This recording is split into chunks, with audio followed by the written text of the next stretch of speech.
Yesus Ya, bukan Tuhan atau Allah. Jadi Yesus itu apa, Bunda? Yesus utusan bang, Yesus hamba bang, Yesus nabi bang. Terus kenapa kau Tuhan kan bang? Bunda salah. Di mana salahnya? Orang yang tidak beriman tidak akan pernah mengerti, Bunda. Jadi yang mualaf itu, yang mualaf itu tadinya pendeta. Ya, Gimana imannya sampai itu lemah, imannya itu lemah, Bunda. Ya gimana sih imannya lemah? Aduh, ini siapa ya? Ya Allah, siapa tahu. Jaringan ya Allah. Aduh, Masya Allah. Nah ini kalian kau hadapi ini. Kau hadapi ini, Ton. Assalamualaikum warahmatullahi wabarakatuh. Waalaikumsalam warahmatullahi wabarakatuh. Masya Allah. Terima kasih Guru. Kabur. Kabur. La ilaha illallah. Kabur. Saya hanya ingin dia membuktikan Yesus bukan manusia. Kalau dia bukan manusia, satu, bisa jadi dia tuyul, bisa jadi dia hantu, bisa jadi dia malaikat, ya kan? Bisa jadi dia kerubim. Kalau Tuhan tidak mungkin, tidak mungkin. Bang Juma, sehat-sehat kah? Sehat, Bang, sehat. Alhamdulillah. Salam dari Kupang, Nusa Tenggara Timur. Waalaikumsalam. Bang Juma, saya ada satu pertanyaan ini. Waalaikumsalam. Saya masih dalam unek-unek saya. Iya, Bang. Sebenarnya kitabnya Oten itu apa, Bang Juma? Yang diterangkan Al-Quranul Karim, surah Al-Baqarah ayat 78, bahwasanya di antara mereka ada yang tidak paham tentang kitab suci, kecuali hanya berangan-angan dan mereka hanya menduga-duga. Wa minhum ummiyuna la ya'lamunal kitaba illa amaniyah wa inhum illa yazunnun. Mereka buta huruf, tidak mengerti kitabnya Yahudi, kecuali hanya berangan-angan dan mereka hanya menduga-duga. Karena hanya berasalkan daripada angan-angan dan menduga-duga, maka kemudian mereka menulis buku dengan tangan mereka sendiri, lalu mengatakan itu dari Tuhan. Fawailul lilladzina yaktubunal kitaba biaidihim thumma yaquluna hadza min indillah liyashtaru bihi thamanan qalila. Maka celakalah orang-orang yang menulis buku dengan tangan mereka sendiri, kemudian berkata ini dari Allah dengan tujuan untuk menjualnya dengan harga murah. Maka celakalah mereka karena tulisan tangan mereka, dan celakalah mereka karena apa yang mereka perbuat. Itu yang terjadi. Nah, buku yang ditulis oleh tangan mereka sendiri inilah yang kemudian mereka gunakan untuk mempertuhankan anak manusia Yesus. Itu, Bang. Berarti dia mengaku-ngaku kitabnya itu. Oh iya, makanya kitab yang tadinya Biblos mereka ganti menjadi Alkitab. Kan tujuannya, maka celakalah orang-orang yang menulis buku dengan tangan mereka sendiri, kemudian mereka menyampaikan ini dari Allah. Makanya mereka supaya mengatakan ini dari Allah, maka diganti dengan sebutan Alkitab. Gitu. Ini pasukan saya muncul. Kenapa rungkat tadi di sebelah deh? Kayaknya udah panas itu Grundak. Mungkin dari jam berapa dia live itu? Kayaknya udah panas itu HP-nya. Nanti baru nonton langsung rungkat aja Bang Juma. Itu dia makanya. Alex itu Muslim. Kalau lihat dari itu dia tadi pembelaan di Rumi di Komal ya dia kayaknya Muslim. Oh. Nah, cuman waktu dia diskusi sama Ewa WA gitu. Dia nggak tahu dua makan. Tapi kalau lihat dari diskusi tadi, dia bela loh, apa namanya, dia Muslim kelihatan, Bunda. Ya, semoga aja lah. Bagus sebenarnya itu bagus. Ya. Cuman meme bos kabur ya? Ya biasa lah, Bunda jurus. Jurus kabur. Assalamualaikum. Waalaikumsalam warahmatullahi wabarakatuh. Jadi kalau ada penghujatan dia tadi Alex nggak Alhamdulillah sehat. lanjutkan. Tadi yang Ibrani itu siapa? Yang mana ya benar? Yang tadi barusan turun tulisan Ibrani. Saya tidak sempat baca tadi namanya. Oh yang di Komal sini? Iya. Saya juga belum tahu pernah juga. Dia Muslim, Gurunda. Dia Muslim, bertanya, kan? paham bahasa Ibrani. Oh. Bukan panitia surga, bukan? Bukan, Gurunda, bukan. Bukan.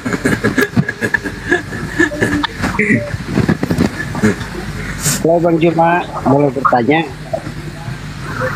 Iya, silakan Bang.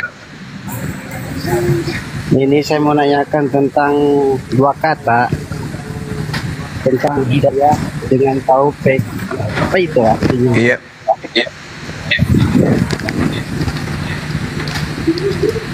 Gimana? Tentang hidayah dan taufik. Iya. Kenapa Apa Bang? artinya itu? Artinya, Anda Muslim? iya Muslim. Oh.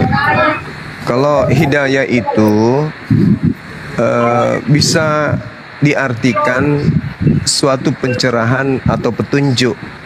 Jadi orang yang mendapat hidayah artinya orang yang mendapatkan petunjuk atau orang yang mendapatkan pencerahan atau cahaya. Nah, kemudian kalau taufik itu harapan agar apa yang kita lakukan itu sesuai dengan kehendak atau keinginan pencipta langit dan bumi. Apa yang kita ucapkan, apa yang kita lakukan, apa yang kita niatkan itu sesuai ya dengan apa yang Tuhan kemudian inginkan. Jadi taufik itu adalah harapan agar apa yang kita lakukan, apa yang kita perbuat itu sesuai dengan tujuan daripada kita dicipta oleh Allah. Berarti secara garis hidayah ya. hidayah itu petunjuk. Betul. Kalau taufik berarti keinginan. Harapan, iya. Jadi mana dulu yang pertama ada, apakah hidayah dulu apa taufik dulu? Ya tergantung dari orangnya. Soalnya kan itu kan petunjuk, misalkan dari Allah petunjuk kamu harus begini. Karena keinginan belum ada. Jadi yang duluan itu mana dulu? Apa taufik dulu apa hidayah dulu? Kalau hidayah itu petunjuk, Bang, saya sudah jelaskan. Hidayah itu petunjuk yang diberikan oleh Allah kepada orang-orang yang dipilih atau atas keinginan Allah. Itulah orang yang kemudian mendapatkan hidayah. Jadi hidayah itu pencerahan atau petunjuk. Nah, sedangkan taufik itu sudah pasti rananya Islam, Muslim dia. Kalau hidayah bisa jadi dia non Muslim, tiba-tiba mendapatkan pencerahan, lalu kemudian dia mendapatkan petunjuk, lalu kemudian menjadi seorang Muslim. Pada saat dia Muslim, dia memiliki pengharapan. Pengharapan inilah yang kemudian disebut dengan taufik. Jadi ketika misalnya Anda berusaha, Anda melakukan suatu pekerjaan, Anda mengharapkan agar pekerjaan Anda itu mendapatkan taufik dari Allah, mendapatkan restu, mendapatkan sesuatu yang kemudian berkesesuaian dengan apa yang diperintahkan oleh Allah, tidak mencakup larangan dan sesuatu yang bertentangan dengan tujuan kita dicipta oleh Allah. Itu taufik. Jadi kesimpulannya hidayah itu pertama kan? Ya. Lalu ada taufik begitu kan? Jadi taufik Ya. yang kedua. Tapi kalau saya mendengar kalau para ustadz kalau bilang kan kalau menutupi ceramah dengan kata wabillahi taufik wal hidayah. Kenapa taufik pertama, hidayah belakangan? Sedangkan Itulah yang hidayah itu saya katakan tadi, tergantung orangnya, Bang. Oh ya. Iya, Oh ya, makasih Bang. sama-sama abangku. Assalamualaikum. Halo, Oh, suara cewek. Silakan. ini ya. Ada apa nih? Kenapa? Ya. Kenapa? Ya, ya kenapa? Kan Iya. minta naik nih. Mau apa ini? Di Diskusi sini, sama Guru Indah. gini. Ada apa di sini? Ada di sini. Di sini ada tertulis itu. Yesus bukan Yesus Tuhan atau bukan Allah itu. Tuhan akan Allah. Itu. Di sini ada itu, gitu loh. Silakan. Oh ya, benar. Yesus Ya. bukan Tuhan dan Allah ya. Oke. Ya, karena apa Yesus bukan menurut Tuhan Yesus dan kan Allah. gitu ya. Kalau Yesus bukan Tuhan dan Allah, berarti Allah itu tidak berpikir, tidak punya pikiran, bisu ya. Oke, soalnya dataku hilang, saya serahkan ini kepada Santai. Bunda semua. Silakan. Dataku hilang ini, silakan Bunda semua. Santai lah, Bu. Santai lah, Mbak. Santai. Suaramu, suara Data saya hilang ya. Silakan tulis Bunda semua, suaranya data dulu. saya hilang ini. Kurang bagus suaranya. Silakan Gurunda. Kurang bagus suaranya Sel. Iya. Jadi di dalam Al-Qur'anul Karim di surah Al-Hijr ya, ayat saya lupa ayat berapa. Di situ Allah Subhanahu wa taala menjelaskan dirinya bahwa Dia itu Maha mengetahui. Jadi Allah kemudian tidak butuh telinga, tidak butuh otak, karena Dia bukan makhluk. Oh, Kalau Allah tidak punya akal ya Pak ya. Pengakuannya bagus banget. Ternyata Allah tidak punya akal. Oke, Oh. sekarang coba tunjukkan. Oh, baru tahu. Orang di bawah Tunggu. dulu ya. Allah Tolong tidak memiliki tunjukkan, akal ternyata. tolong tunjukkan Jadi, ke saya. Tolong apalagi tunjukkan ke ada saya agama yang di dalam memiliki kitabnya Yahudi dikatakan bahwa Tuhan itu punya akal. Coba tunjukkan di saya. oh, gini ya Bazuma. Udah Iya. dijelaskan kalau Yesus itu firman Allah. Enggak, bukan Tuhan Anda. Kalau Tuhan Anda betul, Tuhan Anda Yesus itu punya akal. Kan tadi saya katakan Allah tidak punya otak karena Allah bukan makhluk. Kan sudah dikatakan. Yesus punya otak karena Dia makhluk. Nah sekarang mari kita lihat Tuhan-Tuhan yang diperkenalkan kemudian oleh para nabi, termasuk yang disebut Bapa oleh Yesus, apakah punya otak? Coba tunjukkan. Coba. Ini Abah Zuma, Bapak Zuma yang Anda kan bangga Tuhan Anda punya otak. Sekarang saya tanya, di mana Bapak punya otak? Coba tunjukkan. Cek dulu. Kan sudah dijelaskan. Di dalam Yohanes ayat 1 mengatakan kalau Yesus itu firman Allah. Iya itu Yesus. Saya pun mengakui Yesus punya otak. Saya juga mengetahui Yesus itu punya otak. Yang saya tanya ini adalah dengar. Yang saya tanya, apakah Bapak itu yang disembah Yesus itu punya otak? Karena Tuhan kami, inna rabbaka huwal halakul alim. Allah Subhanahu wa taala dialah yang maha pencipta lagi maha mengetahui. Jadi dia tidak butuh otak untuk mengetahui karena dia maha mengetahui. Yesus punya otak karena kalau Yesus tidak punya otak, Yesus gila. Cara berpikirnya Bapak Zuma ya. Yang berpikir itu makhluk. Allah maha mengetahui, tidak perlu berpikir. Bang Juma harus sadarkan Allah dan Bapak Zuma setanda sama kita bisa menyamakan itu. Kalau tidak punya pikiran berarti kita bisa menyamakan dengan hewan dong ya. Bisa nggak? Betul Kak, betul. Salah. Dengarkan saya. Saya tanya Anda dulu. Yesus punya otak?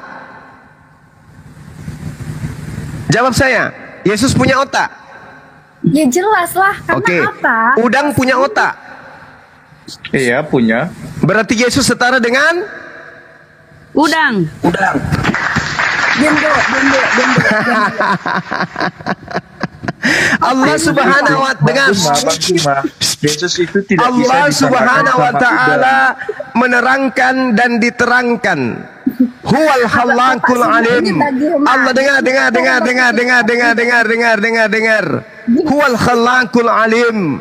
Allah Subhanahu wa taala Maha Pencipta lagi Maha Mengetahui. Tolong tunjukkan hewan Maha Mengetahui tertulis di mana? Allah itu apa? Anda kan sudah mengatakan Yesus punya otak, udang punya otak, setara dia. Nah, sekarang saya sampaikan kepada Anda.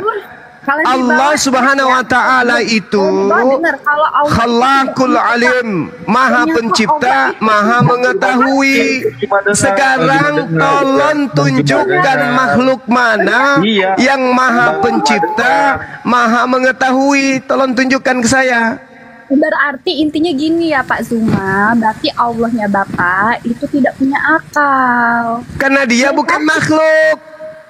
Oh iya, memang dia bukan makhluk, Pak. Nah, sekarang yang disebut bukan makhluk itulah yang Khalik, karena dia pencipta. Yesus adalah makhluk. Makanya Anda mengiyakan ketika saya katakan Yesus punya otak, udang punya otak. Setara dia, sebab udang dan Yesus sama-sama makhluk. Oke, bagus. Kita kan bertanya ya aku sekarang capture aja ya. Yesus itu kan firman Allah ya. Udah jeda belum? Yesus itu manusia, dia bukan firman. Itulah artinya Anda tidak berakal. Yesus manusia, bukan firman. Firman itu perkataan. Apakah Yesus perkataan? Apakah Yesus perkataan? Apakah Yesus perkataan? Perkataan Bapak apakah bukan perkataan Bapak? Perkataan Bapak. Saya tanya Yesus. Yesus itu perkataan atau manusia? Jawab. Saya uji otak Anda apakah setara dengan udang atau tidak. Yesus itu perkataan atau manusia? Jawab. Adalah Allah. Nah, perkataan saya tanya, apakah Yesus itu perkataan atau Yesus itu manusia? Jawab. Yang dibawa orang direkam ya. Nah, sekarang aku tanya. Firman Allah adalah Allah. Firman Allah adalah Allah. Jadi kalau dikatakan demikianlah firman Allah, berarti matahari itu adalah Allah. Segala sesuatu dari Dia. Ya memang segala sesuatu dari Dia, segala sesuatu dari firman. Berarti segala sesuatu itu adalah Allah. Nah tuh tadi Bapak bilang tadi tuh segala sesuatu dari firman pada mulanya Yesus. Itu menurut kitab saudara kan? Di dalam Mazmur 33 nomor 9, Tuhan memberi perintah, Tuhan berfirman, maka semuanya jadi. Orang di bawah tolong ya di bawah. Ini saya lagi live di channel besar Zulkifli M. Abbas Official. Itu subscribernya sudah hampir 300.000. Anda nggak usah percaya diri kayak gitu. Anda lagi di-live-kan di channel besar itu. Anda lagi dipermalukan lewat channel besar. Nggak usah terlalu, nggak usah kayak gitu. Dia kan lagi menjelasin, setidaknya abang dengerin dulu. Ya sama, setidaknya saya menjelaskan, dia dengarkan saya juga. Dia kan nggak berakal. Saya tanya, saya tanya. Yesus itu berkata, coba. Dia nggak mau diam kan? Coba. Karena dia tidak berakal. Saya tanya, Yesus itu perkataan, firman atau manusia? Jawab. Dia sepenuhnya firman Allah, sepenuhnya firman Allah. Apa pertanyaan saya apa? Bukan sepenuhnya botol. Yang saya tanya, Yesus itu firman, perkataan, dia bisa jadi Yesus itu manusia. Dulu Bapak Zuma yang terhormat, pertanyaan saya coba dengar. Pakai mulut kalau nggak bisa kupingnya. Pertanyaan saya, Yesus itu perkataan, firman atau manusia? Jawab coba. Kita menurut dari Yohanes 1 ayat 1. Pada mulanya Yesus itu firman. Pada mulanya. Terus pertanyaan saya apa? Jadi pertanyaan saya apa? Iya, diam dulu. Iya apa? Kicep dulu, udah coba. Enggak ada otak, enggak berakal Anda. Pada mulanya firman, saya juga beriman kepada itu. Yesus pada mulanya adalah kalimat. Saya juga beriman. Yang saya tanya Yesusnya. Yesus ini manusia atau firman? Bagaimana cara berpikir Bapak ini? Kalau dikatakan Yesus firman Allah, pastilah dia Allah. Ya. Bapak ini bagaimana cara berpikirkannya? Waduh, waduh, Anda diskusi deh yang sopan deh. Sekarang Oke. aku bertanya Oke, sama baik, Bapak baik, Zuma. baik. Sekarang Oke. aku bertanya sama Bapak Zuma. Tunggu. Saya bacakan kamu dalil yang bisa membuat kamu waras. Saya bacakan kamu dalil yang bisa membuat kamu waras. Kamu mengatakan firman Allah adalah Allah. Betul? Iya, tuh. Oke, Kita baik. tahu Saya kasih kalau dalil. Yesus firman Allah, Saya kasih firman dalil. Allah Saya kasih adalah dalil. Allah. Yesus Saya pada kasih mulanya dalil. firman Saya Allah. kasih dalil. Firman Allah sudah menjadi Saya manusia. kasih dalil. Saya kasih dalil. Kamu duduk yang tenang, wahai penyembah manusia. Dengarkan. Matius 4 nomor 4. Manusia hidup dari setiap firman. Ayo. Berarti manusia itu adalah Tuhan. Malu kau. Tapi sayang kamu nggak berakal. Jadi kamu nggak mempan dengan data-data kayak gini. Karena kamu korban gereja, apapun ya kamu pasti tolak. Semua manusia itu adalah firman yang keluar dari mulut Tuhan. Yesus adalah firman yang keluar dari Tuhan. Manusia adalah firman yang keluar dari Tuhan. Apakah manusia itu semuanya Tuhan? Tidak apa-apa, Bapak yang terhormat. Gini, kita baca Yohanes 1 ayat 1. Di dalam Yohanes tersebut mengatakan pada mulanya dia sang firman Allah pada mulanya, dan firman itu telah menjadi manusia. Segala sesuatu dari dia. Siapakah dia itu? Dia itu adalah firman tadi yang berasal dari Yohanes 1 ayat 1. Oke. Sekarang gini. Oke? Segala sesuatu berasal Segala dari sesuatu siapa? Dia firman Segala Allah, sesuatu firman berasal dari Allah. mana? Segala sesuatu berasal dari apa? Firman. Dari Dia itu firman. sang firman Allah. Oke. Segala sesuatu berasal dari firman. Firman Ya. ini berasal dari mana? Ya, firman itu ya adalah diri Allah. Firman adalah diri Allah. Manusia jasadnya Yesus itu apa? Kalau jasad yang sudah menjadi udah mati, yang dikatakan jasad manusia. Jasad yang sudah Yang mati, saya jasad tanya, manusia. jasadnya Yesus itu firman atau bukan? Kalau sudah meninggal, itu bukan dikatakan Waktunya, manusia lagi, saat Pak. dia hidup, Jasad saat dia hidup. manusia. Saat Bukan dia hidup, manusia, tapi jasad saat dia manusia. hidup, saat dia hidup, tubuh Yesus itu yang adalah daging itu apa?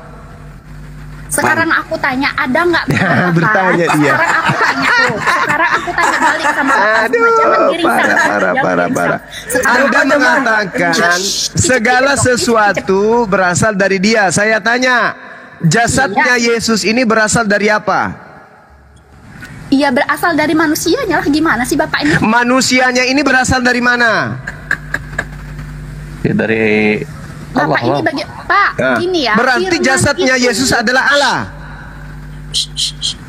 natur kemanusiaan. Natur. Dia Sampo adalah kapang. manusia, sepenuhnya manusia. Bapak Zuma ini bagaimana? Sepenuhnya Natur. manusia. Oke, Pak. Natur. Sekarang tanya. Natur. Natur. Tuhan kok natur? Iya kan Duinatur. Sampo. Duinatur, Pak. Duinatur. Pak, Di mana? Bapak Zuma Di gini. mana di kitabnya orang Yahudi mengatakan Tuhan kalian itu di dua bawah natur? dengerin tuh Bapak Hei, itu hei, yang hei, hei. itu. Bengek.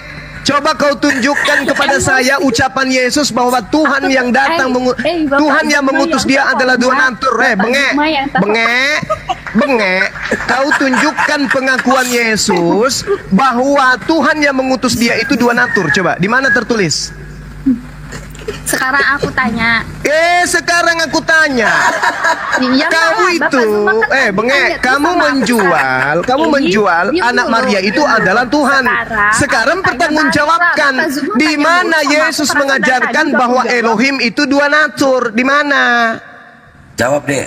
Karena kan Yesus itu firman Allah yang menjadi Itu manusia, menurut Pak. kamu. Saya tidak tanya Ya, kamu. bagaimana? Itu Yang bukan saya hanya tanya menurut aku, tapi Yesus. menurut Alkitab, Bapak yang Bengek, terhormat. yang saya tanya Yesus. Di mana Yesus mengatakan bahwa Elohim itu dua natur? Di mana? Sekarang aku tanya balik tanya. Sekarang aku tanya balik. Jawab Ya dulu. Ya haruslah. Jawab dulu. Habis itu kamu bertanya. Jawab dulu. Di mana Yesus mengatakan bahwa Elohim itu dua natur? Silakan. Langak plongo. Di mana Bengek kan? Bengek kan kau? Gimpe kan ulumu? Sepenuhnya ilahi, sepenuhnya firman. Di mana Yesus mengatakan Elohim yang mengutusnya itu dua natur? Di mana? Di mana Yesus mengajarkan bahwa Elohim itu dua natur? Mana dalilnya yang keluar dari mulut Yesus bahwa Elohim itu dua natur itu di mana? Sekarang aku tanya, Bapak yang terhormat, sekarang aku tanya, Yesus itu di dalam tertulis dua natur? Tunggu. Di mana Yesus mengajarkan bahwa Elohim itu dua natur? Di mana?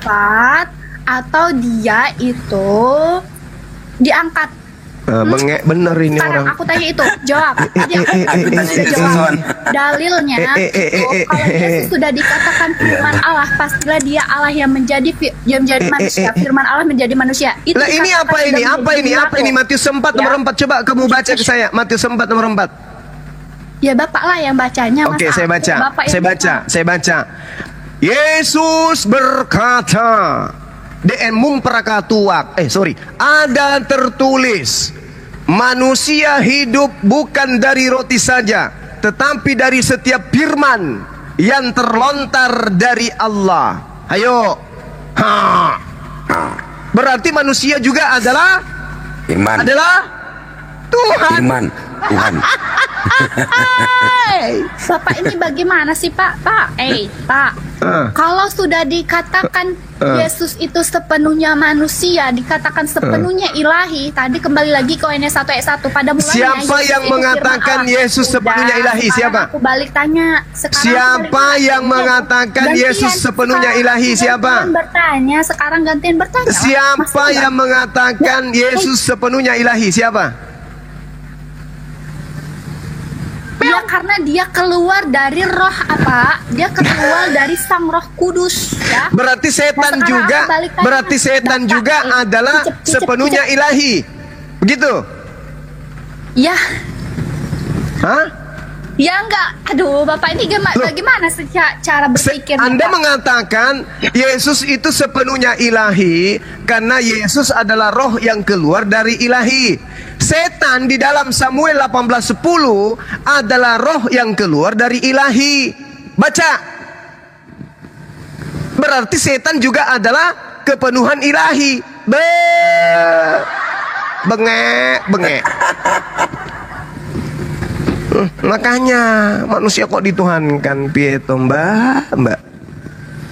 Yesus kepenuhan roh ilahi, iblis kepenuhan roh ilahi. Berarti iblis dan Yesus sama-sama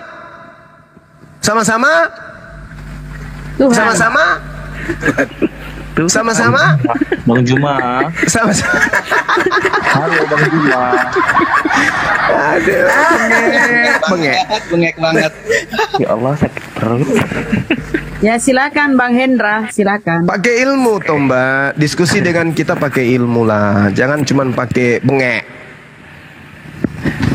Ayo silakan saudara Nikton. Gini Bang Juma, gini kan. Ya, Ya. kalau memang orang Bang Juma nggak percaya Yesus, tolonglah diganti judulnya itu Yesus bukan Tuhan. Itu kan menyimpulkan asumsi yang negatif gitu. Lah Yesus memang bukan Tuhan bang. Iya, kalau Siapa orang yang nggak mengajarkan mempercayai. Yesus Sekarang itu aku Tuhan, tanya, maka dia sekarang adalah tanya. setan, Sekarang planos. aku tanya. Sekarang tadi udah balik tanya ya, udah tadi. Terus Sekarang jawabannya aku apa? Jawabannya apa tadi? Pertanyaan saya. Jangan dimute-mute dulu lah host. Bagaimana host ini Kan Nggak konsisten Mbak banget. ini belum menjawab Sekarang aku pertanyaan tanya, saya. Tadi kan udah jawab tadi. Nggak ada jawabannya, nggak ada. Nggak ada. Oh, Jawab perlu dulu, dilengkap jawab. tuh makanya tadi nanti. Dengar. Ya, setelah Iblis, nanti, iblis itu kepenuhan setelah roh ilahi. Nanti Bapak kan nanti punya YouTube kan? Punya Berdasarkan YouTube 1 nggak? Samuel Punya 18:10. Punya YouTube kan ya. Jadi nanti Yesus Bapak juga tonton menurut lagi saudara Bapak kepenuhan nanti ilahi. udah Mewet jawab bener apa kamu. belum? Matius Ya, 4 nomor 4 manusia Bapak juga nanti berasal jawab. dari Ya, Bapak tonton roh live ilahi, dari keluar dari ilahi katanya. Bapak tonton live lagi Saya nanti. mute karena kamu Udah cewek. jawab Sembet cerewet sekali kau. Coba kau jawab pertanyaan Gurunda. Jawab dulu Mbak. Ayo. Iblis Udah itu jawab, adalah udah roh jawab ilahi. Kalau Yesus itu Rohnya firman Yesus, Allah yang rohnya menjadi ilahi. manusia. Kalau sudah dikatakan seperti Rohnya itu, iblis sudah juga jelas kalau rohnya dia ilahi. Dwinatur Kalau pada mulanya rohnya Yesus itu ilahi firman yang ada Allah. pada Dan diri jangan Yesus menjadikan jangan Yesus menjadi Tuhan, diperdebatkan lagi. berarti roh yang ada pada diri iblis juga Bagaimana? menjadikan iblis adalah Tuhan. Betul? Betul. Sekarang aku balik tanya, Betul. sekarang aku balik tanya sama Bapak Zuma, Yesus itu mati Nah, atau Yesus dia itu mati. tidak mati, melainkan diserupakan. Yesus mati, mampus Oh, secara mati. terkutuk Kita buka. menjadi Bapak, buka. mayat. Oke, Yesus kita nggak lihat. mati. Kita buka Nah, nggak Al-Quran, mati Bapak. lagi katanya. Sekarang aku tanya sekarang. Aduh, orang-orang Sekarang bingung. aku tanya sekarang, Bapak buka Sekarang surat aku Maryam, tanya, ayat aku 30. tanya sekarang. Bapak, Itu aja terus.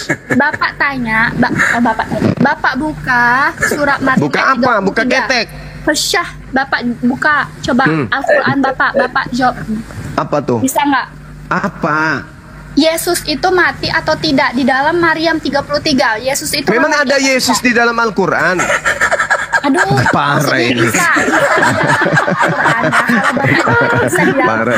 Oke, menurut Islam Anda kan sudah mengakui bisa. rupanya. Anda sudah mengakui Yesus adalah Isa. Udah. Anda tidak, sudah tidak, akui. tidak. Hah? Sudah Yesus jawab dulu bukan kalau Isa, Bang. Isa. Ya kenapa lari ke Al-Quran? Bapak Zuma yang terhormat, Bapak Zuma yang terhormat, bisa nggak jelaskan dalam surat Maryam ayat 33 kalau Isa itu mati?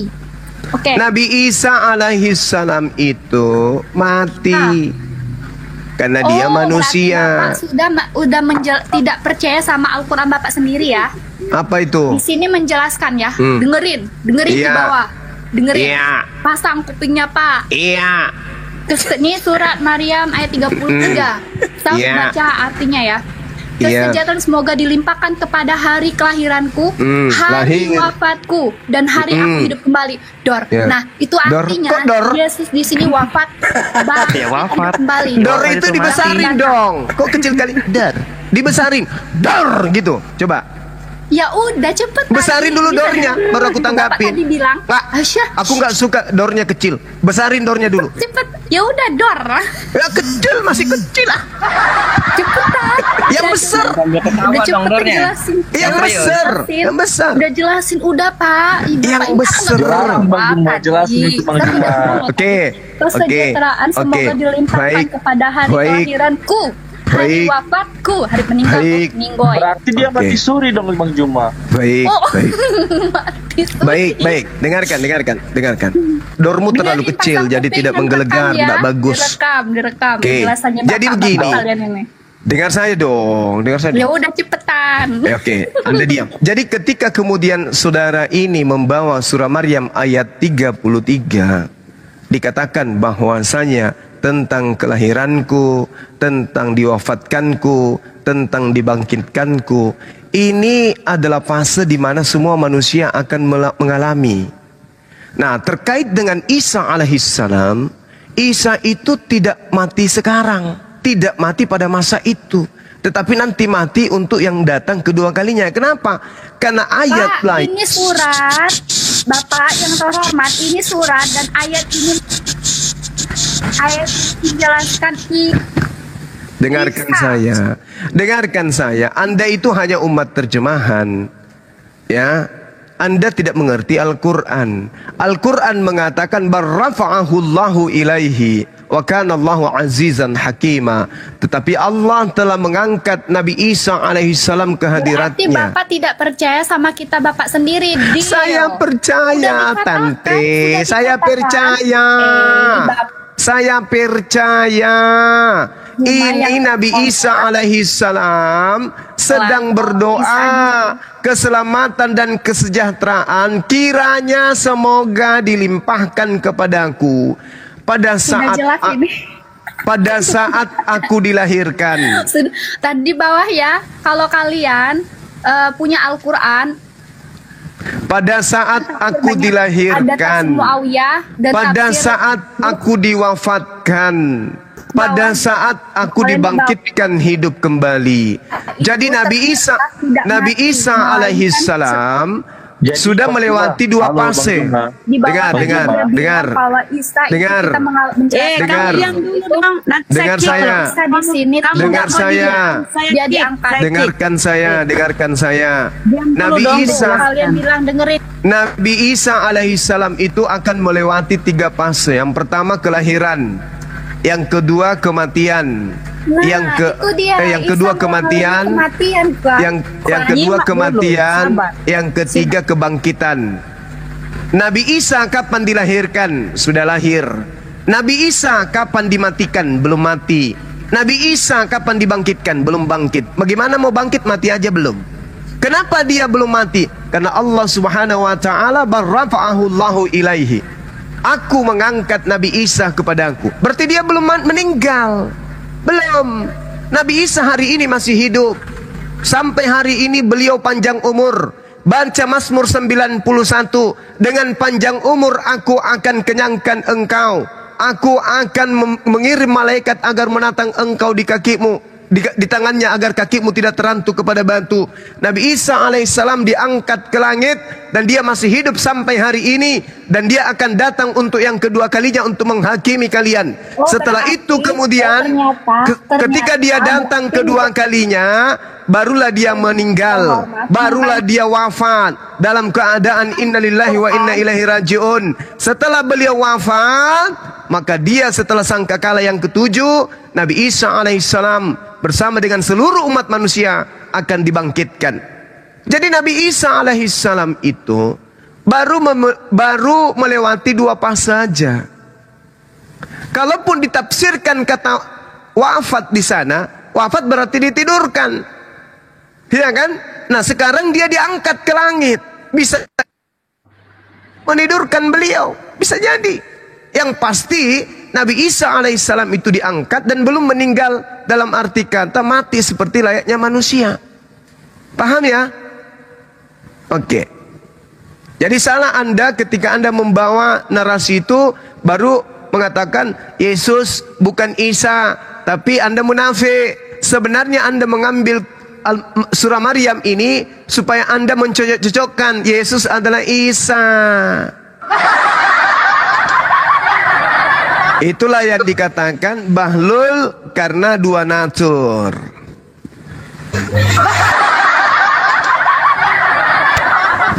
Oke. Bendera dia Bang Juma. Ada lagi? Silakan Hendra atau silakan. Jadi Yesus kan tadi mati dan hidup kembali Bang Juma. Jadi Mati di mana? Di mana dikatakan di situ bahwa mati pada saat itu? Ini berbicara adalah masa yang akan datang, bukan masa saat itu. Ingat, di sini Nabi Isa alaihissalam sedang berdoa. Nabi Isa sedang berdoa. Semoga dilimpahkan kepadaku pada hari aku dilahirkan, pada hari aku diwafatkan, pada hari aku dibangkitkan hidup kembali. Ini Nabi Isa sedang berdoa. Bukan sedang mengatakan Nabi Isa wafat, mati, meninggal pada saat abad itu, abad pertama. Tidak. Ini Nabi Isa berdoa. Doa Kan keselamatan. di hadis tadi kan dia mati. Sama seperti ketika saya berdoa, ya Allah, semoga aku diberkati pada saat aku dilahirkan, pada saat aku dimatikan, pada saat aku dibangkitkan kembali. Ini sama. Bukan sedang berbicara tentang penyaliban ini, nggak ada hubungannya. Itulah teman-teman Kristen. Ngaku Nabi Isa bukan Yesus, tapi giliran ada kata wafat, oh buru-buru diambil Al-Qur'annya. Yesus adalah Nabi Isa. Yesus Oke. bukan Nabi Isa, jadi jangan berasumsi Bang Juma. Iya, terus kalau Yesus bukan Nabi Isa, terus kenapa ambil ini? Oh, tirini syukran. Ini kenapa diambil? Data ini untuk apa? Sementara umat Islam melalui kitabnya menerangkan bahwa matinya Nabi Isa itu nanti setelah ia datang kedua kalinya. Sama seperti Al-Quran surah Ar-Ra'du ya. Ayat 38, Nabi Isa nanti nikah untuk ketika datang kedua kalinya. Lalu setelah terjadi tugasnya selesai, Alam semesta, dia diwafatkan, lalu alam semesta dikiamatkan. Setelah dikiamatkan, ditiupkan sangkakala, dibangkitkanlah kemudian manusia. Isa dibangkitkan juga pada saat itu. Semua manusia dibangkitkan untuk dihakimi. Seperti itu. Wah, kitab yang turun itu kan kitab Alkitab ya kan. Jadi kitab kami itu banyak ditiru, banyak diambil datanya. Salah. Kebalik, kitab Anda yang banyak merampok dari kitab kami. Kembali orang Mau nanya sedikit bang, boleh bang ya? Saya mau nanya sedikit. Kitab apa Bang Juma? Tadi Kitab Bang Anda Nilton, itu Alkitab, rampok dari mana kata Alkitab? Bang Nilton, tadi ente mengatakan kalau Al-Quran itu menjiplak yang namanya Bible. Coba cari di dalam Al-Quran, ada nggak kata-kata Tuhan menyesal? Ada nggak kata-kata orang yang buah pelernya hancur dilarang masuk jemaat Tuhan? Coba ada nggak cari di dalam Al-Quran? Ada Iya, nggak? Tuhan berfirman dalam hati, wih. Tuhan berfirman dalam hati. Coba cari-cari. Ada nggak ketika ente mengatakan Al-Quran itu menjiplak? Ada nggak di dalam Al-Quran ayat yang mengatakan orang yang buah pelernya hancur atau kemaluannya terpotong dilarang masuk jemaat Tuhan? Cari ayatnya. Cari Kalau silakan. ada ayatnya, gue besok kawin lagi. Cari ayatnya. Tuhan pinjam pisau cukur, ada nggak di Al-Quran? Tuhan bersuit, Tuhan bersiul-siul. Jadi nggak usah aneh-aneh depan kami ya. Kalian pembuli di sini, kalian pembuli. Iya kok Tuhan pinjam pisau cukur bulu paha, cukur kepala, apa ini? Ini loh, Tuhan firman dalam hati, berfirman dalam hati. Pembuli, bye. Loh, pembuli bayar apa? Kabur. Assalamualaikum.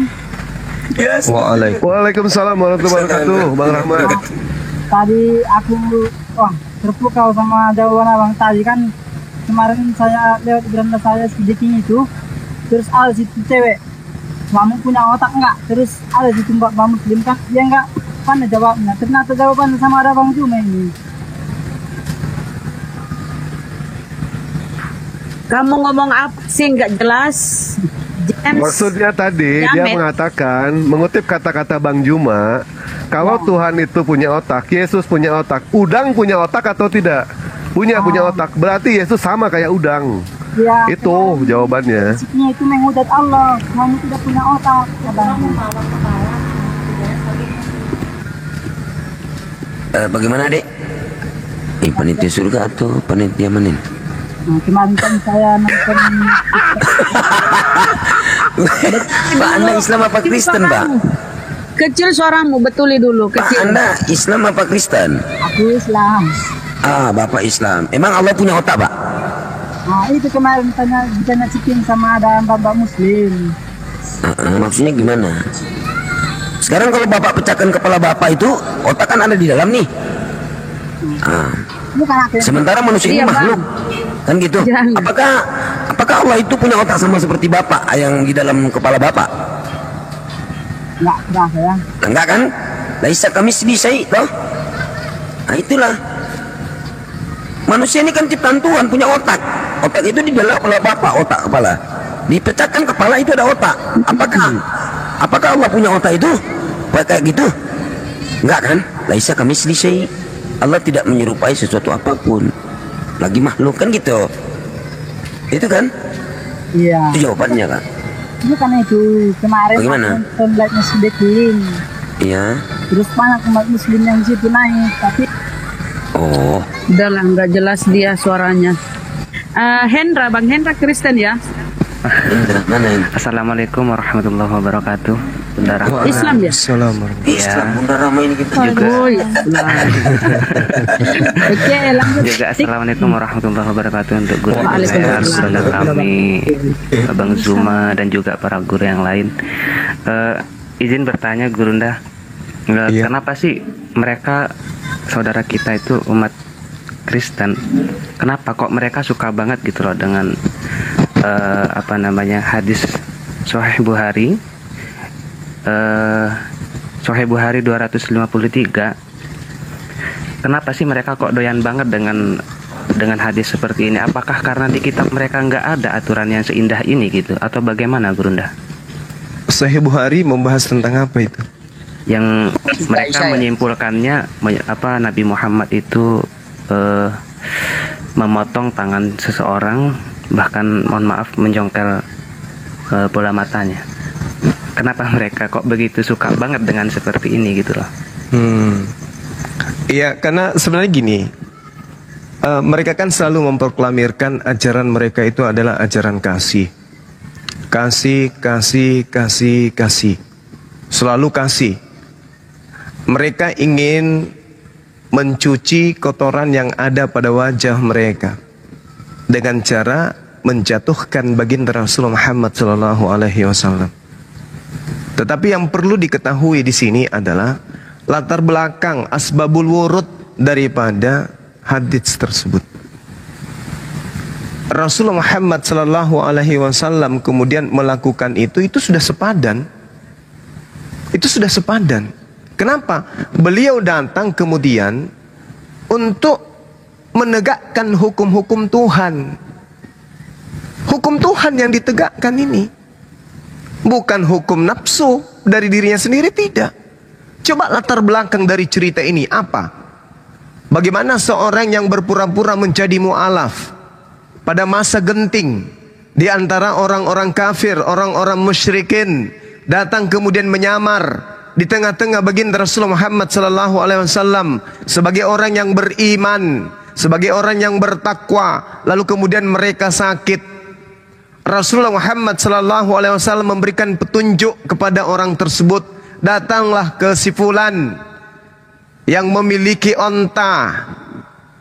Setelah sampai di sana, mereka dilayani dengan baik, mereka diobatin dengan baik sampai mereka sembuh, diberikan tempat tinggal, diberikan tempat berteduh, dilindungi mereka, diberi makan, diberi minum, diobatin sampai sembuh, diberikan tempat selayaknya seorang muslim, dilayani selayaknya seorang muslim, dijamu mereka siang malam kemudian dilayani dengan baik. Apa balasan mereka? Membunuh orang yang memberi tumpangan. Sudah begitu dirampok semua hartanya. Apa balasan bagi orang yang seperti ini? Kira-kira menurut kita apa balasannya?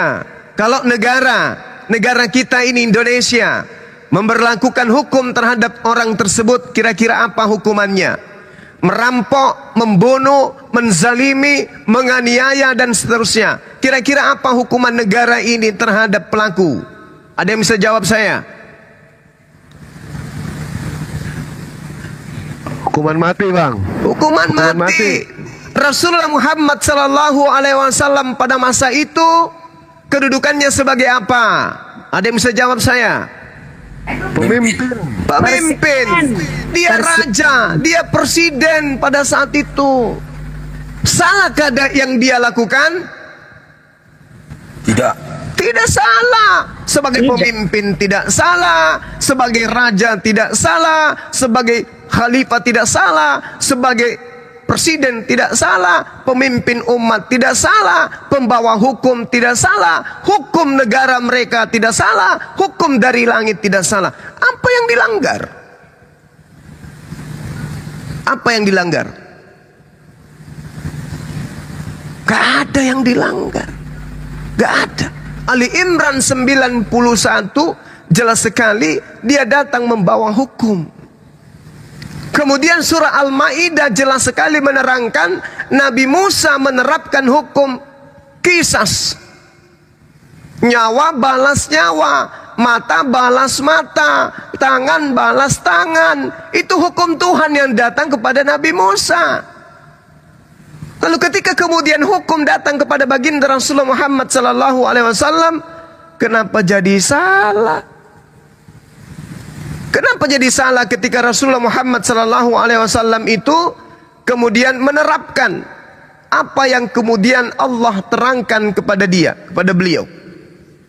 Sedangkan Nabi Musa alaihissalam, boleh anda lihat di dalam Ulangan 19 nomor 21, Imamat 24 sampai nomor 20. Coba dilihat di sana. Bagaimana Al-Maidah ayat 45 menerangkan berlaku bagi hukum Musa, nyawa balas nyawa, mata balas mata, gigi balas gigi, bibir balas bibir. Ya, itu jelas itu. Sedangkan kedatangannya adalah sama seperti Musa. Hukum yang didatangkan kemudian adalah hukum qisas, itu berlaku. Oke ya. Jadi tidak ada masalah. Nanti bermasalah ketika orang yang diselimuti doktrin dan dogma ajaran kasih memandang ini adalah sesuatu kebengisan. Tapi mari kita jujur mengakui, adakah Rasulullah Muhammad sallallahu alaihi wasallam menghapuskan dosa-dosa umatnya dengan mempersembahkan manusia mati secara terkutuk dengan penuh kezaliman dan penganiayaan di atas tiang salib? Adakah? Tidak. Tidak ada. Tidak. Adakah di dalam keyakinan praktek agama orang yang menuduh Rasulullah membawa hadits ini bahwa mereka didoktrin dan disuapin siang dan malam, pembunuhan secara sadis, ditombak, diludahi, ditonjok dan seterusnya, itu adalah resep keselamatan? Adakah?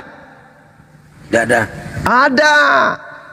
Mereka kemudian siang dan malam didoktrin, disuapin sampai kenyang, sampai berisi betisnya ke bawah, bahwa keselamatan itu adalah resep yang dihadirkan atas pembunuhan terhadap Nabi Tuhan di atas tiang salib dengan cara terkutuk.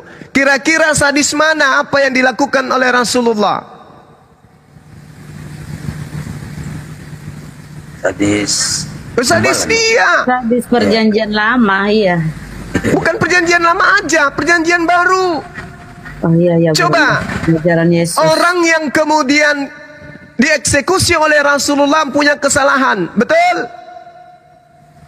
Mencuri, betul. Merampok, menganiaya, membunuh, merampas, menipu, membohongi, mensiasati, munafik, menyusup masuk ke kubu Islam, akhirnya ujung-ujungnya apa? Melakukan satu tindakan sadisme. Ada yang melatar belakangi Rasulullah Muhammad sallallahu alaihi wasallam melakukan itu. Mari kita bandingkan. Apa yang melatar belakangi pembunuhan kepada anak Maria? Ada yang bisa jawab saya? Silakan. Yang kepada Yesus, ya, Bunda. Siap. Apa yang melatar belakangi pembunuhan mereka terhadap Nabi Tuhan Isa atau Yesus? Tentang imam-imam Yahudi kan? Iya. Tidak ada sama sekali penganiayaan yang Yesus lakukan. Politik. Cuman politik aja. Ya. Tidak ada Yesus itu mencuri keledai. Tidak ada Yesus itu mengatakan ibunya pelacur. Tidak ada Yesus itu mengatakan ibunya pencuri dan perampok. Tidak ada Yesus itu kemudian, tidak ada. Kalaupun ada itu derita lo. Tapi yang pasti Yesus tidak pernah kemudian membunuh, mencincang, merampok orang yang sudah berbuat baik kepadanya. Enggak ada. Tapi kenapa kemudian dibunuh secara sadis, lalu dikasih bumbu-bumbu doktrin pembunuhan itu adalah karya Tuhan demi untuk menebus dosa-dosa manusia-manusia pemakan B2, bom-bom. Pemakan B2 apa sih? Ya, itu dia. Babi. Kirain bom tadi, sorry. Jadi jelas ya, latar belakang terjadinya hadits itu ada jelas. Kemudian latar belakang kesadisan daripada apa yang terjadi terhadap Yesus itu nggak jelas selain dari politik. Nah, sekarang mari kita lihat. Rasulullah difitnah sadis, membunuh. Oke. Sekarang tunjukkan kemudian ada segerombolan manusia yang beragama Islam yang datang ke Nusantara melakukan pembunuhan, melakukan penjajahan, melakukan perampasan, melakukan peperangan, melakukan perbudakan terhadap pribumi Nusantara. Itu tentara Islam dari negara mana? Tolong tunjukkan ke saya. Saya hitung sampai 10. 1. Silakan Bang Nikton. Bang Nikton 2. jawab. Bang Nikton, ente kan 3. Kristen di sini. Perwakilan dari Kristen, silakan jawab. 4. 5. 6. Kaum kafir, temannya Nikton. Nggak ada. songo, 10. Nggak ada. Sekarang kita balik. Yang tadi menghujat Rasulullah dengan kaidah-kaidah yang dia dibawa, kita balik. Apakah ada orang-orang ber-KTP Kristen, Katolik yang datang memborbardir Nusantara? Agamanya Oten, agamanya Katolik, agamanya Kristen, melakukan pembunuhan, penjajahan, perampasan, pemerkosaan, penganiayaan, perbudakan, pemaksaan, pencurian, perampokan, pembunuhan, mengakibatkan jutaan manusia, anak-anak kecil menjadi yatim piatu, mengakibatkan wanita berjuta-juta menjadi janda. Apakah ada? Saya hitung sampai 10. Ada. Portugis Belanda. Apa nama agamanya? 1. Belum saya sebut 1, sudah ada yang jawab. Lalu manusia berakal mana yang akan memilih agama tersebut dan meninggalkan agamanya Rasulullah? Orang tidak punya akal. Ya, kecuali orang yang tidak punya akal. Masya Allah. Orang beleng-beleng dan baga-baga. Oke. Saya kira begitu ya, sahabat-sahabat sekalian. Saya mohon sejenak 10 menit, silakan dilanjutkan dengan guru-guru saya, saudara-saudara saya, adik-adik saya yang ada di sini.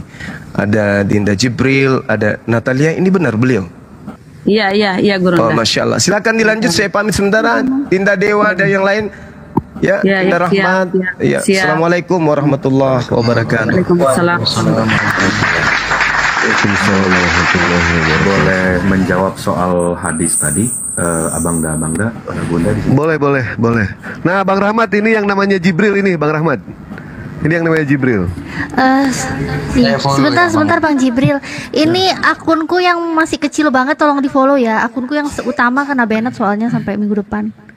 Oke, aku mau bilang tadi ya, jangan samakan Tuhan kami dengan otak udang, oke? Buat kalian. Coba kan udah dengar tadi diskusinya Bang, itu bantah narasi. Itu saya mau jawab karena juga, Bang. Tuhanmu kan makhluk. Tuhanmu makhluk, udang kan juga jadi makhluk ciptaan. Bunda, jadi gini aku malah jadi Bunda, kalau Bunda lah disamakan otak Bunda sama otak udang, sama enggak?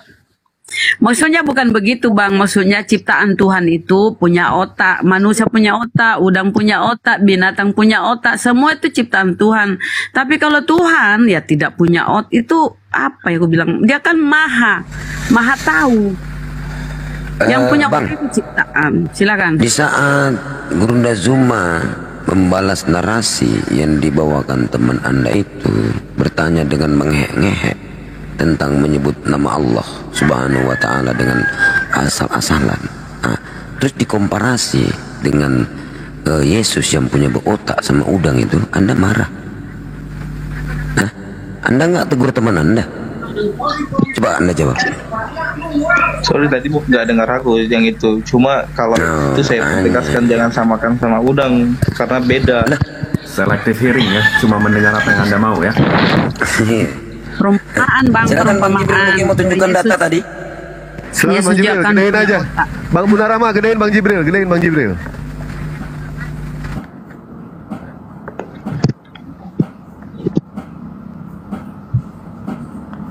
Ibrahim. Oke. Ini Sahih Bukhari 5254. Ini yang tadi dibawakan ya. Menceritakan soal sekelompok orang itu berada di Madinah. Maka Nabi memerintahkan untuk menemui pengembala beliau dan meminum susu dan kencing unta. Mereka lalu menemui sang pengembala dan meminum air susu dan kencing unta tersebut, sehingga badan mereka kembali sehat. Setelah badan mereka sehat, mereka justru membunuh pengembala dan merampok unta-untanya. Setelah kabar itu sampai ke Nabi SAW, beliau memerintahkan untuk mengejar mereka. Kemudian mereka dibawa ke hadapan Nabi. Lantas Nabi memotong tangan dan kaki mereka serta mencokol mata mereka. Jadi ini ya. Jadi karena mereka sudah diobati, lalu maka mereka malah membunuh dan merampok.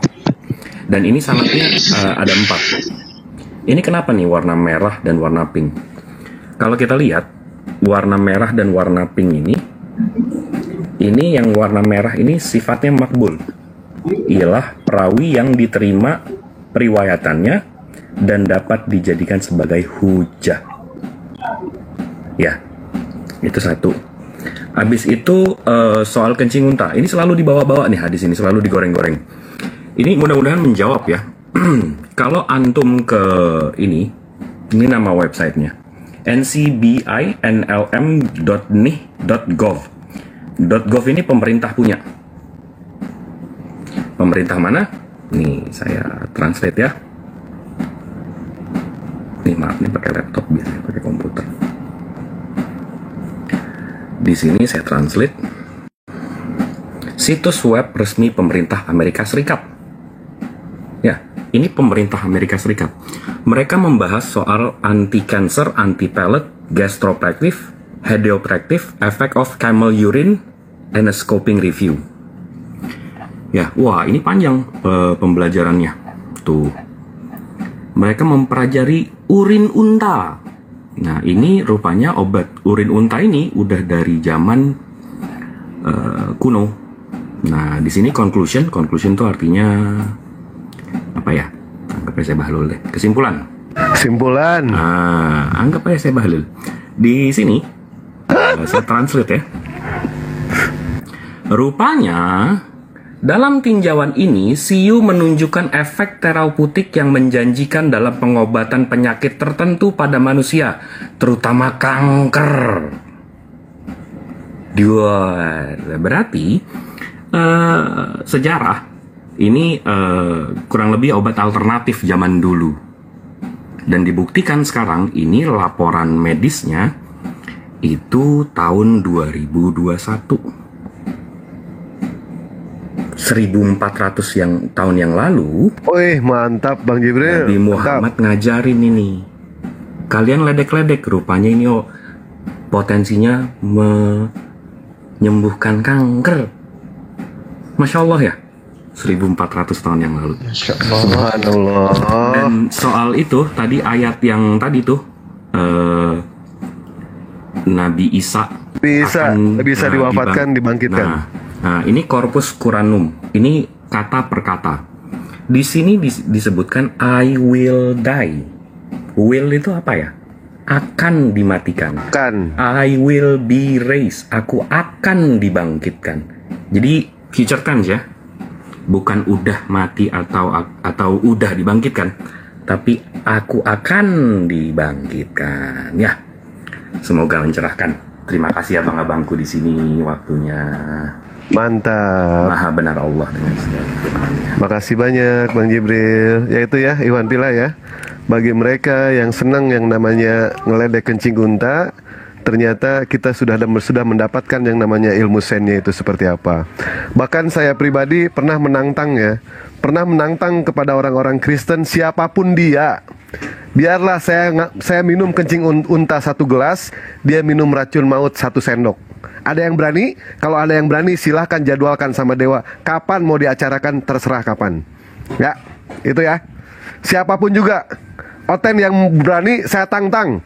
Saya minum air kencing unta 1 gelas, ente minum sianida 1 sendok. Jadwalkan, silahkan mau jumpa di mana, saya terima tantangannya. Saya tidak mau hadis Nabi Muhammad dipermainkan. Apple to apple dong. SJS 412 lah. Kotoran dibakar itu. Racun maut tidak apa-apa. Kotoran itulah yang dibakar ya kan. Lihat sepeng. Nah ini ya terbaliknya orang-orang Kristen itu ya. Nabi Muhammad itu tidak pernah yang namanya membunuh Nabi Muhammad. Tetapi kalau para sahabat, betul kami mengakui para sahabat Nabi Muhammad itu membunuh ketika dalam peperangan. Siapa yang mereka bunuh? Yang mereka bunuh adalah musuh-musuhnya Allah. Yang mereka bantai adalah orang-orang kafir laknatullah, di mana mereka memusuhi yang namanya yang namanya Islam. Mereka musuh Jibril, bukan Jibril ini, bukan ya. Ini lain lagi ini. Mereka musuh malaikat Jibril. Tetapi siapa yang dibunuh oleh Paulus? Yang dibunuh oleh Paulus itu adalah orang-orang baik. Itu adalah jemaat-jemaatnya Tuhan. Jelas di situ. Ajaran Kristen itu terbalik. Nabi Muhammad membantai atau membunuh para sahabat, membunuh orang-orang kafir, di mana orang kafir itu adalah manusia-manusia laknat yang membangkang terhadap pengajaran Allah. Itu ya. Sementara Paulus yang dibunuh adalah orang-orang baik. Seperti contoh Stefanus. Stefanus siapa yang membunuh? Paulus di Kisah Para Rasul 8 nomor 1. Itu jelas di situ. Dan Paulus itu berdasarkan dari apa yang tertulis dalam Bible, dia adalah seorang manusia sadis, kejam dan mengerikan.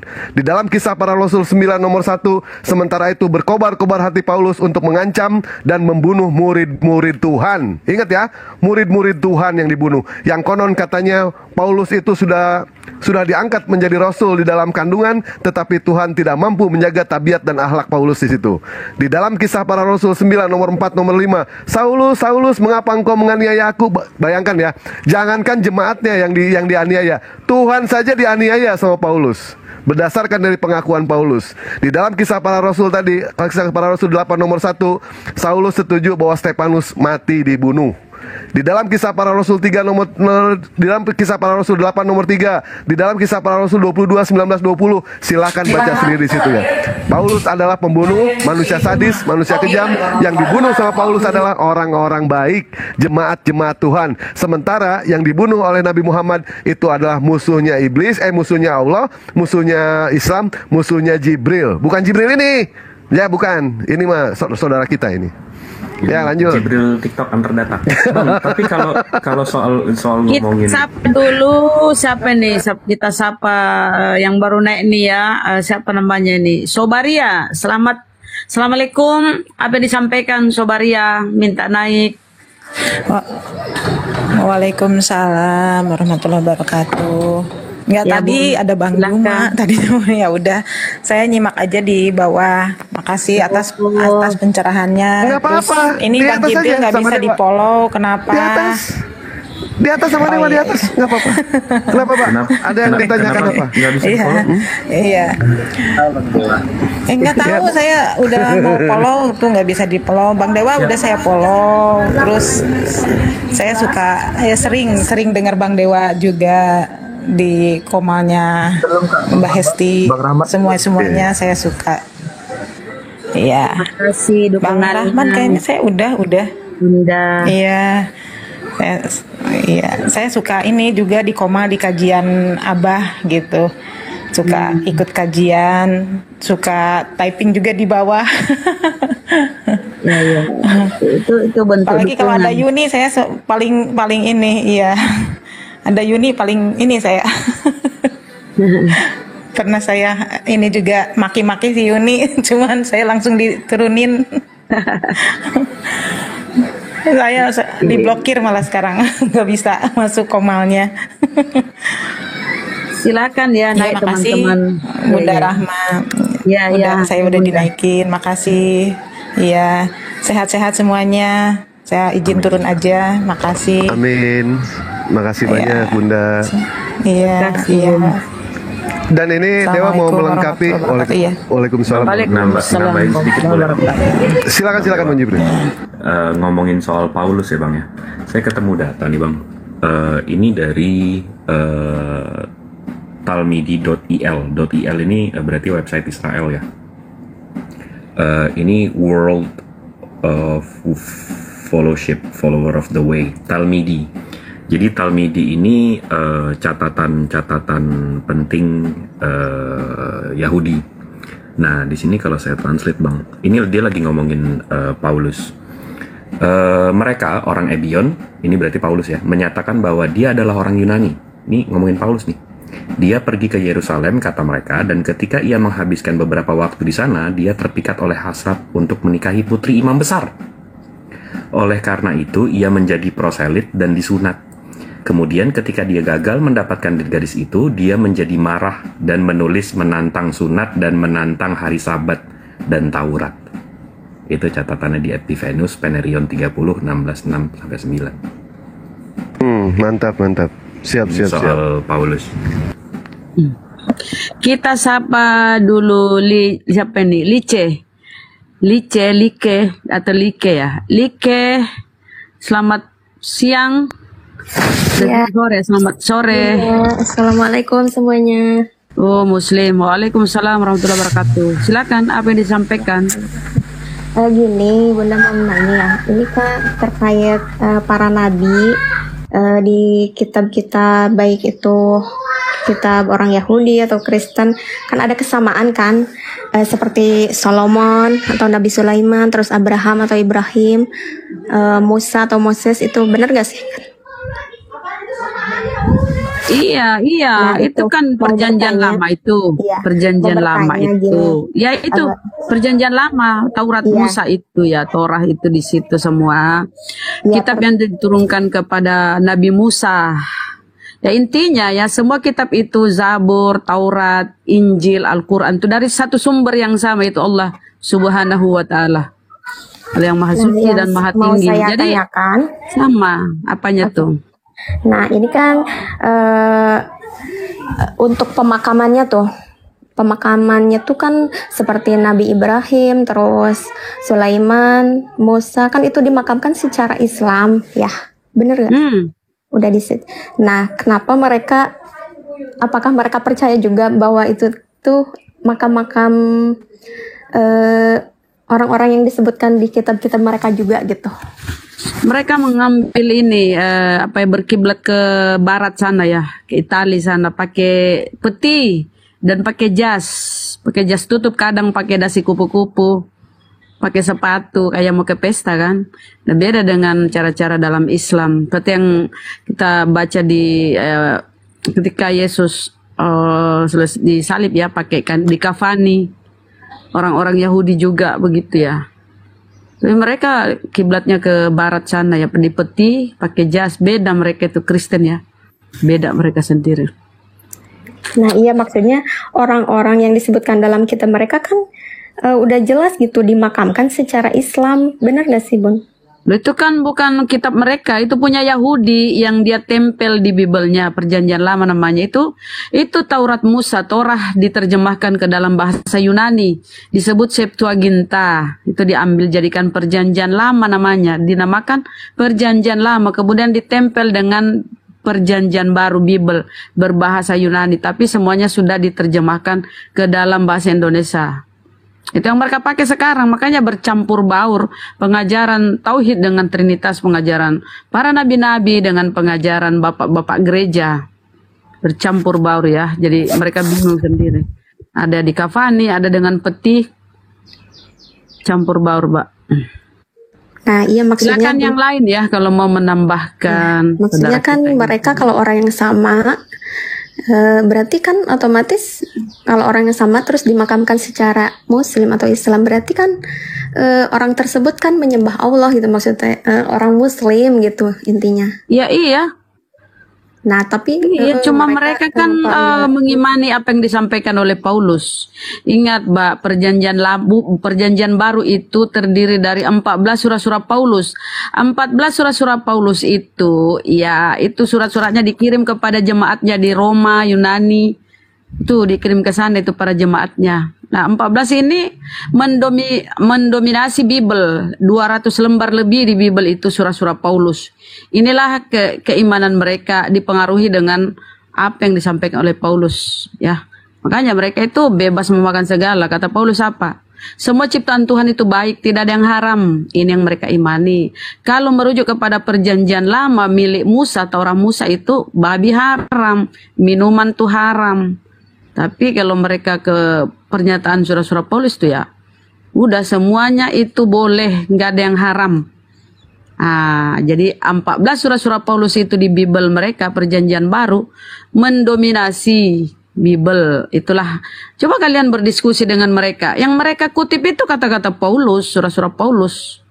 Coba kamu simak apa yang mereka angkat itu. Jarang mereka menyampaikan yang paling yang diangkat itu tentang kata-kata Yesus itu ya, Bapa dan aku satu, Yesus adalah jalan, kebenaran dan hidup, atau Yohanes 13:13. Betul katamu, aku adalah guru dan Tuhan, disebut Tuhan. Itu 3 itu andalan mereka. Atau satu lagi, pada mulanya firman, itu nggak boleh ketinggalan. Itulah ayat-ayat andalan mereka. Tapi coba, kapan mereka mengutip Yohanes 17:3? Hidup yang kekal itu ialah mengenal engkau satu-satunya Allah yang benar dan mengenal Yesus Kristus yang engkau utus. Nggak pernah mereka menyinggung itu. Tapi coba kamu tentang makanan-makanan, mereka lari ke Paulus. Silakan yang lain ya, mau menambahkan silakan.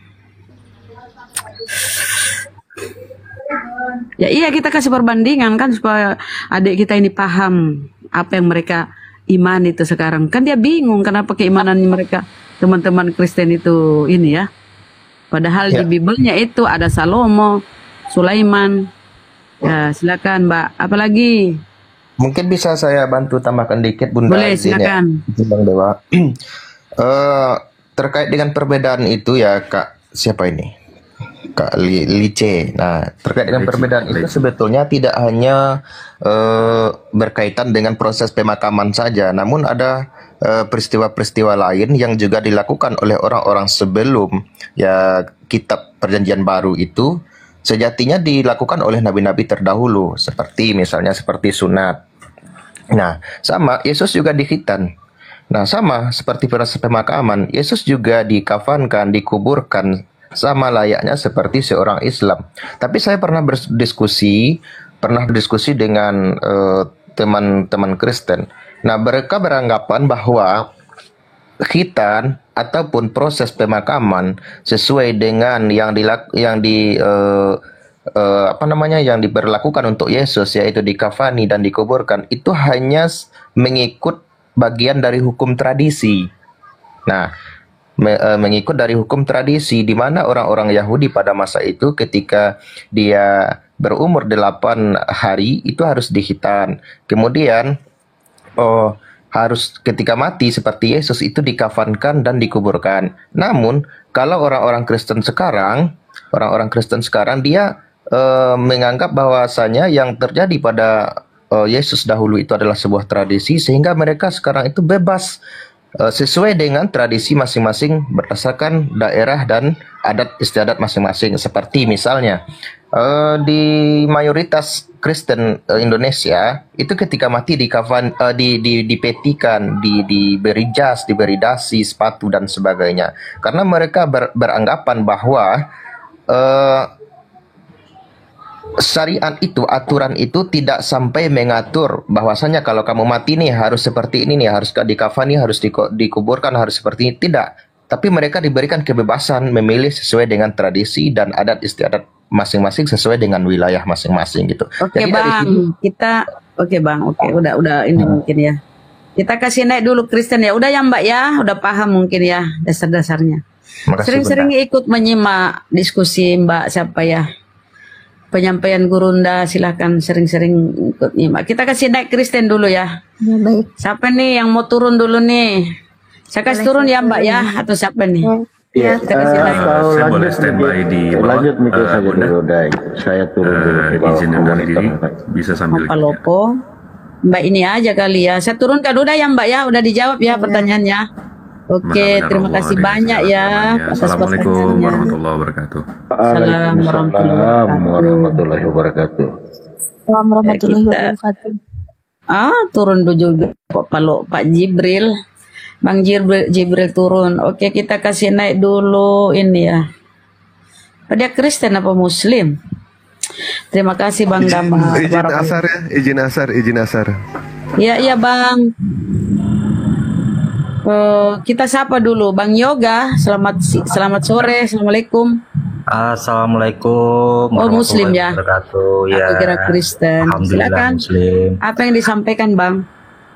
Saya bisa tanya-tanya sedikit nggak untuk ke Bang Zuma, ke Bunda, ke teman-teman lainnya? Boleh lah, tapi sebentar Bang ya, karena ini bukan komal kajian ya. Ini komal dialog lintas agama. Jadi kalau kita kajian bukan di sini tempatnya. Boleh lah, jangan lama, silakan. Bentar aja. Menunggu. Iya, boleh sambil menunggu Kristen nih yang naik. Silakan. Oke, gini, permisi semuanya ya, minta maaf sebelumnya. Gini, saya sebenarnya seorang ASN. ya. Umur saya 33 sekarang. Sampai hari ini saya belum dikaruniai keturunan, Bang Zuma.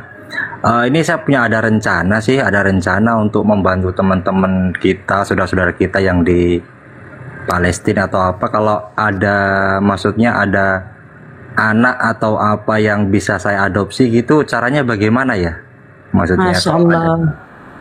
Bagus tuh Bang, Masya Allah, mulia itu Bang, mulia sekali. Saya aja, Pak Yoga, saya aja adopsi. Saya adopsi. Ya. Ini mumpung kita lagi, saya adopsi ya. Kegedean. Jadi kan dewa ini anak. Jadi kan dewa umur dewa Anak-anak loh, anak-anak. Ya, anak-anak balita kah? Gitu. Banyak lah itu Bang. Siapa tahu kalau ada Bunda atau Bang Zuma atau apa punya, maksudnya informasi seperti itu kan bisa di-share. Siapa tahu saya bisa membantu teman atau apa saudara-saudara kita yang di sana. Ya kita follow dulu Bang Yoga ya, siapa tahu dapat ini. Oke, kita follow. Ya, jadi 903 teman-teman viewer di bawah, kalau ada yang bisa membantu Bang Yoga ya, saya pertegas. Iya, anak Palestina, dia mau mengadopsi anak Palestina. Kalau ada yang hubungan ke Palestina, jauh bener Pak Yoga ngambil. Iya. Bisa dibantu ya, Pak Yoga ini dia ingin mengadopsi anak ya. Mengadopsi karena sekarang beliau ini belum dikaruniai ya.